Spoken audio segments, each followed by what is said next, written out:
a serialized podcast novel by Matthew William.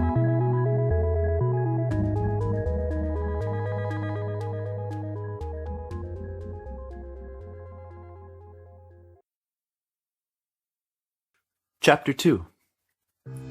Kizzy was no stranger to stomach aches. Like when she hit Camilla and was being yelled at. That one was pretty awful.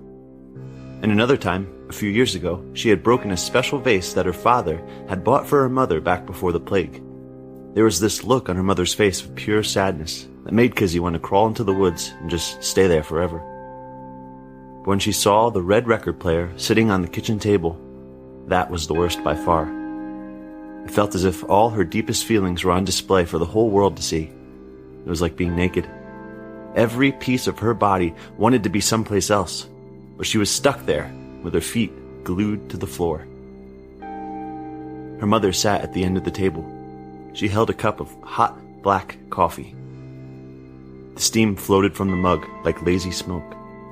She was painting a tree with long branches that grew up forever into the sky. The crazy redness of the record player and the bright yellow of the Banshee album seemed to scream against the black and white of their kitchen. Banshee's dreadlocks and leather pants looked especially out of place. Kizzy shook her head. What had she been doing? These worlds didn't belong together. She wanted to jump into that picture with Banshee, into that world, and just listen to him scream. That would have soothed the windstorm that was raging inside her. Kizzy, please sit down, her mother said, pointing at an empty wooden chair. Kizzy stood still, her arms paralyzed at her sides. I'd rather stand. How long has this been going on for? Her mother asked. Her words were flat and unemotional, as if she was asking about the crop report. I don't know. A long time? Kizzy just shrugged. The truth would only make her angry. A year is a pretty long time. How did you even get this? Her mother asked, holding up the Banshee album. I found it, Kizzy said, looking down at the cracks in the floor. Bullcrap. This is brand new. How did you get it? It was in one of the supply crates, Kizzy said. Those monsters. Her mother shook her head. She pointed at the record player. And this? I found it in the ghost town. I told you never to go there. Kizzy just looked down. Do you know how serious this is, Kizzy? Her mother asked. Look at me. She glared right into Kizzy's eyes. She was trying to intimidate her. Her pupils were green and intense. Why is it even such a big deal? Kizzy snapped. Her voice trembled. She was feeling desperate, as if her back was up against a wall. This is city music, her mother said. There was a trace of emotion in her voice. The first bit Kizzy had ever noticed. And the emotion was fear. This is toxic. They broadcast this stuff out here to lure us in towards them.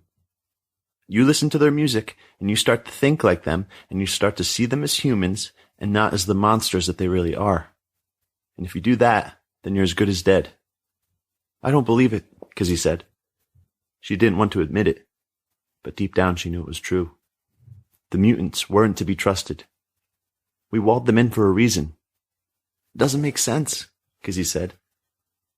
You didn't live through the plague, her mother answered. You won't ever be able to understand it. But the plague is over, Kizzy said, flinging her arms up into the air. No, it's not. It's never over. We can still get it from them. Kizzy shook her head and wiped her eye before a tear had the chance to form. Outside, the late afternoon sun was creeping down behind the trees. I'm actually ashamed of the way you're handling this, her mother said. She sipped her coffee and looked out the window at the nearby houses. I don't want to be known around here as the mother of the girl who died because she listened to the city music. Why can't you just make some friends instead of doing stuff like this? I don't need friends, said Kizzy. I think you do, her mother said. Why? You know, Andrea, in your class? Well, she wasn't born deaf. When she was 12, her mother found her listening to this music. I don't believe that, Kizzy said. It was too horrible to be true. I'm just telling you what I heard. And she didn't have any friends either. So what are you going to do? Make me deaf? Kizzy shouted, making sure to emphasize the last word so that it really stuck. deaf. It felt so permanent. I haven't decided yet, her mother said, absent-mindedly. Her eyes were still gazing out the window. Was she bluffing? Would she actually do that to her own daughter? Kizzy imagined her sneaking into her bedroom in the middle of the night with some sort of eardrum extractor. What's there to decide? Kizzy said. You can't do it. Of course I can, she said, looking back at Kizzy. I'm your mother. It's my responsibility to raise you the right way, so that you don't die. What if I think you're making a mistake? Her mother groaned and turned her tree painting towards her. Kizzy noticed that each branch had a name written on it. Some of the branches were cut off before they reached the top. Do you know what this is? Her mother asked. A tree? What kind of tree, smartass? Kizzy didn't know. It's called a family tree. Each branch represents a person in our family. Me, you, your aunts, your cousins. Those are the ones that go on forever. These ones that are cut off are the people that died in the plague. You'll never know them because they don't exist anymore. She pointed to Kizzy's branch. How would you like it if your branch was cut off right here? She said. We would all go on forever, and then here you would end. Is that what you want? Of course not, Kizzy said. Well, you have a weakness, Kizzy, and it would be better to live forever in deafness than to die forever with your hearing. You can't do that to me, Kizzy said. She slumped her shoulders so that she would look real pathetic. Did she really feel sorry for what she had been doing? Not entirely, but she felt sorry for getting caught, and her insides winced at the punishment that she might be receiving. I don't want to do it, Kizzy, her mother said, and I probably won't. I just want you to know how serious this is. You'll be living on your own soon, and you can't afford to be so reckless then. Believe me, Kizzy said. I never want to hear this music again. There was a knock at the door. Kizzy turned to answer it. Stop right there, her mother commanded. Leaning back and taking a sip of the coffee, she stared at the red record player. Are you genuinely sorry? Are you done with this music? Or are you just telling me what I want to hear? There was another knock at the door. It's the truth, Kizzy said. Then I believe you. Good, you should, said Kizzy, because it's the truth. Can I answer the door now? Go ahead. Who is it? Probably Laura, dropping off my homework. Oh, good. She can help you destroy this, then. Kizzy's steps hesitated as she walked. She could feel her face become flushed. She hadn't really intended to quit the music, but now the end loomed on the horizon. She opened the door, and Laura stood there with an innocent smile on her pale face.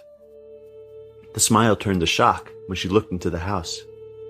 Kizzy turned to see her mother taking the Banshee album from its cover and bending it in half. The black plastic flexed for a moment and then snapped into 100 pieces. Tiny flecks of vinyl exploded all over the kitchen floor. Next, she took a pair of scissors and snipped the power cord from the record player. Kizzy watched all this in horror. Now Laura, and soon probably the whole neighborhood, would know that she had been listening to the city music. All the feelings that the music had given her, the excitement, the vitality, the happiness, evaporated from inside her. Now there was only numbness. She boiled with resentment. Resentment at her mother, at the world, at Laura for standing there with that stupid look on her face. But on top of it all, she felt completely alone. The music had been her only friend, her only connection to another person, and now it was lost forever. Kizzy crossed her arms. That was her way of telling the world to stay away. Laura crept into the kitchen with her eyes wide open.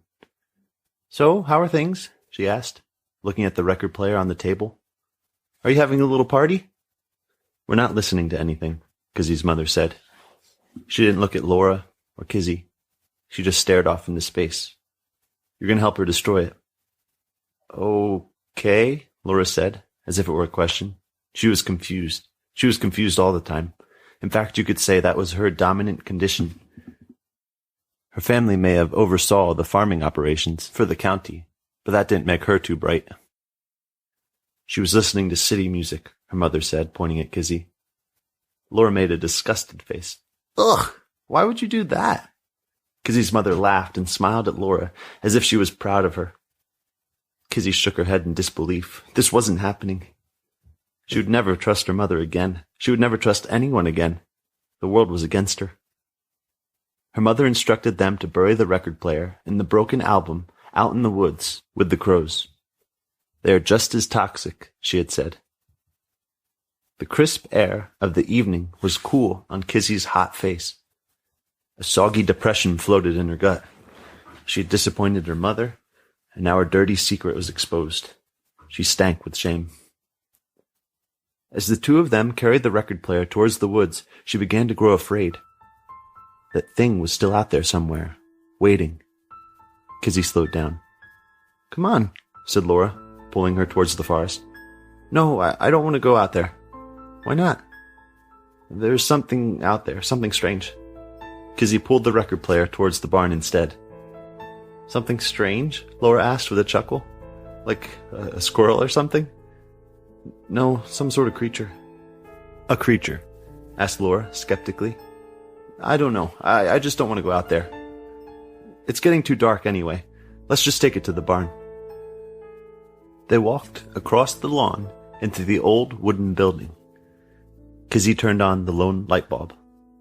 She closed the door and set the record player on a shelf. Was the album any good? Laura asked. Shut up, Kizzy said. I don't want to talk about it. How'd your mother find it? Why was Laura asking these questions? It seemed so unlike her. She was always such a good, dumb girl. What was she trying to do? Well, she walked in while I was listening to it, Kizzy answered. You were listening to it while she was at home? Well, no, she was gone, but then she came in and surprised me. Didn't you have it hidden? Yeah, in my closet. Well, serves you right, Laura said. She was quiet for a moment, and then gave Kizzy a glance from the side of her eye. I don't know what I would do if my mother found mine. Wait, what? Kizzy asked. It felt as if the ground beneath her feet wasn't as solid as she thought it had been. I mean, you should have had a better hiding place, Laura said. Then you wouldn't have gotten caught. Wait a second, Kizzy said, grabbing Laura by the shoulders. You listen too? Laura shushed her. The whole world doesn't have to know. I thought I was the only one. Me too. They didn't say anything for a moment. They just stood there awkwardly smiling at one another. Do you listen to Banshee? Kizzy asked finally. Love him, Laura said with a childlike glee. But I only have a couple of his old records. Ones people from the city had thrown away. But this one's brand new. She held the yellow album cover and ran her hand over the plastic. It's a shame your mom busted it. Yeah, and too bad this won't ever play again, Kizzy said, patting the now cordless record player. No, I bet I could find a spare cord at home, Laura said. She looked giddy with excitement. She ran from the barn before Kizzy had a chance to say a word. Through the window, she watched her run home. Kizzy glanced back at her own house. The lights were all out. Maybe her mother had gone to sleep. She started to clean up the barn to avoid suspicion. Then she came across the white burlap sacks and remembered that all the crows were still laying out in the field. She groaned, grabbed the bags, and marched outside. She began to fill the bags and brought them to the edge of the forest. And soon a huge pile had amassed, and she started to feel stupid for not going out into the woods. There was nothing out there. She probably just imagined the whole thing in the ghost town. She hoisted the bag up over her shoulder and sighed. There's nothing out there, she whispered to herself. She took a step forward, and a dark figure moved behind a tree. Was it a person or a shadow? The woods were so dark that she could hardly tell. She squinted. Hey, came a voice from behind her. Kizzy nearly jumped out of her skin. She turned and saw Laura standing there smiling, with a backpack in her hand. I have some surprises. Kizzy looked back to the woods. The shadow had disappeared. Whatever it was, it had now come closer to her house. She no longer felt safe. Sure, let's go, Kizzy said, dropping the white bag with the crows in it. They went back to the barn, and Laura took the surprises from her backpack one by one. The first was a brand new power cord. The second was actually two things, a couple of older Banshee albums. One was green and the other was blue. Their covers were worn and tattered, but they still worked, Laura assured her. The final surprise was a bowl of cookies. Kizzy applauded at the show's climax, and Laura bowed and thanked her for the support. Laura connected the new cord to the record player as Kizzy blocked the barn door with a lawnmower. When everything was set, Kizzy plugged the cord into the outlet.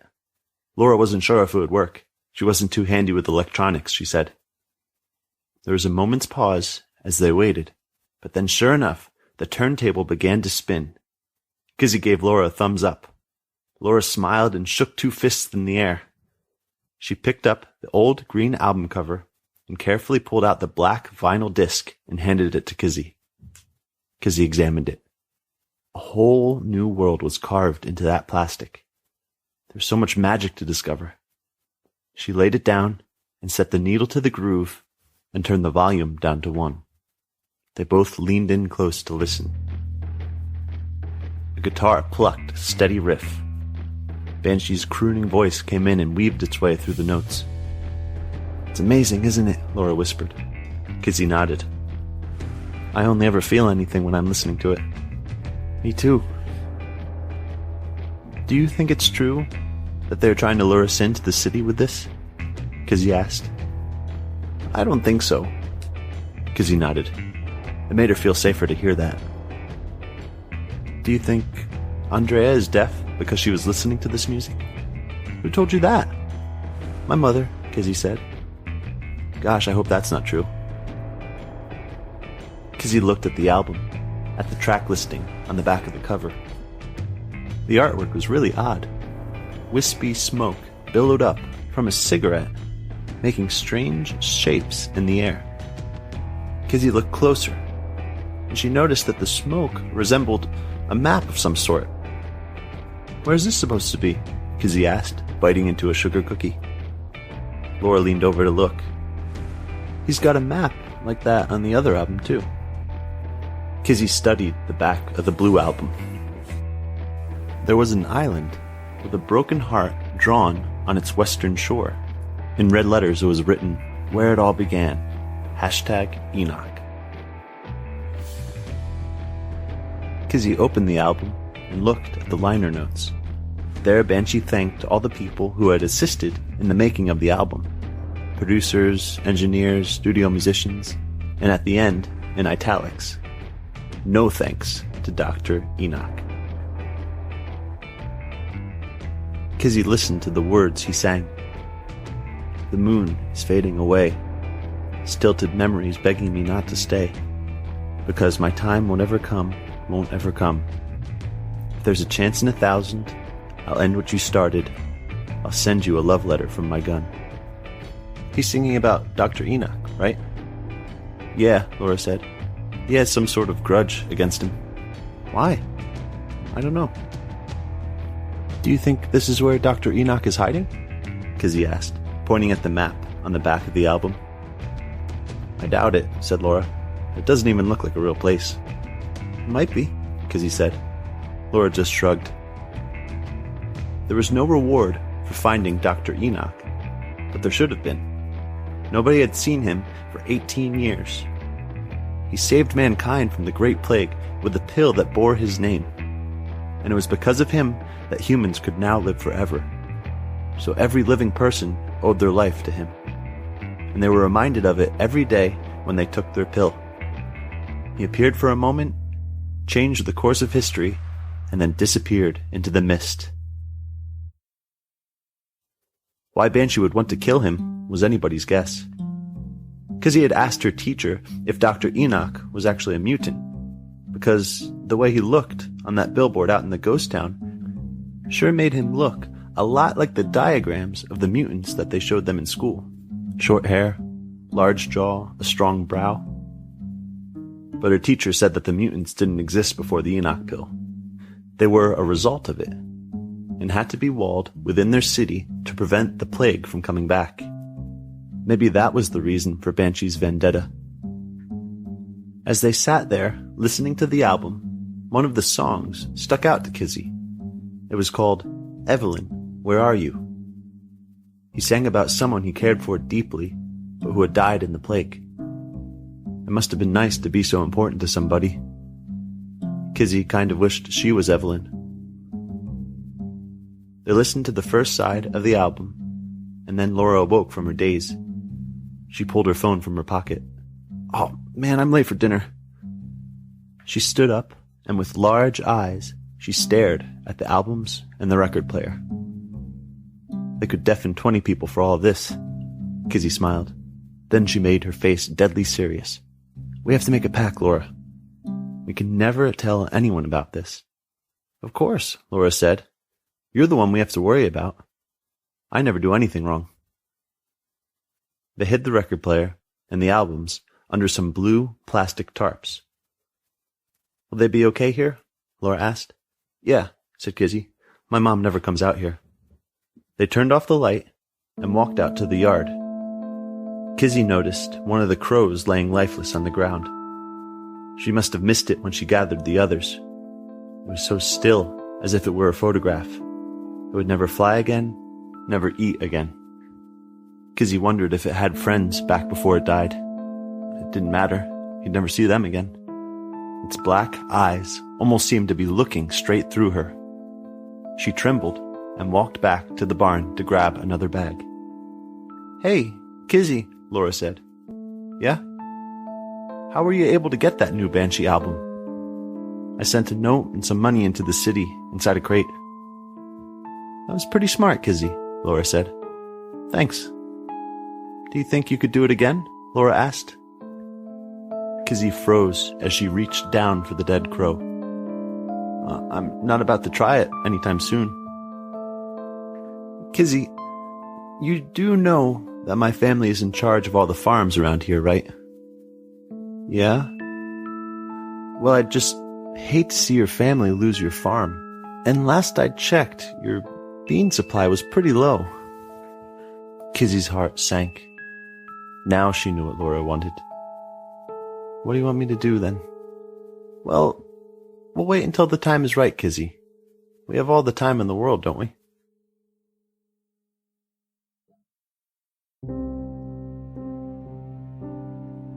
Thank you for listening to the Enoch Pill podcast. To support this podcast, there's a few things that you can do. You can subscribe and leave a rating on iTunes. You can also like the Enoch Pill on Facebook. And you can visit the blog, theenochpill.wordpress.com, for information on the next episode. Music for this episode comes from bensound.com and incompetech.com. Further information and track listings can be found in the show notes.